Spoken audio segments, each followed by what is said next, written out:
అనవసరంగా రోడ్లపై అర్ధరాత్రి వరకు యువకులు టైంపాస్లు చేస్తే చర్యలు తప్పవు. ఎవరైనా అర్ధరాత్రి వరకు అనవసరంగా రోడ్లపైన సంచరిస్తూ గుంపులుగా కనిపించినట్లయితే అటువంటి వారిపై కఠిన చర్యలు తీసుకోవడం జరుగుతుందని పట్టణ సీఐ ప్రవీణ్ కుమార్ అన్నారు. నిర్మల్ జిల్లా కేంద్రంలోని జిల్లా ఎస్పీ జానకి షర్మిల ఆధ్వర్యంలో నిన్న అర్ధరాత్రి ముఖ్యమైన ప్రదేశాల్లో స్పెషల్ టీం ఆధ్వర్యంలో తనిఖీ నిర్వహించారు. అక్కడ అనవసరంగా టైంపాస్ చేస్తున్న పలువురు యువకులను పట్టుకొని వారికి కౌన్సిలింగ్ ఇచ్చారు. ఎవరైనా నిషేధిత గుట్కా, గంజా సేవించినా, విక్రయించినా అటువంటి వారిపై కఠిన చర్యలు తీసుకోవడం జరుగుతుందని హెచ్చరించారు. ఈ కార్యక్రమంలో ఆర్ఎస్ఐలు సాయి, రాజశేఖర్, రవితో పాటు స్పెషల్ టీం సిబ్బంది పాల్గొన్నారు.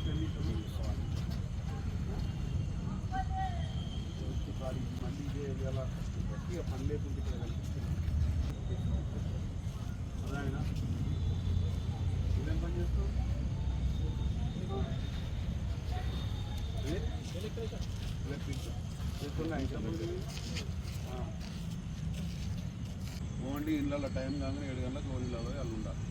అన్నెసరిగా కూర్చొని చీకట్లో కూర్చొని ఆడ కూర్చొని అర్థమైందా? రేపటి నుంచి ఇక్కడ కనిపిస్తుంది, మళ్ళీ కనిపిస్తే మాత్రం సింజెంట్ యాక్షన్ ఉంటుంది. అర్థమవుతుందా? చూసినావా?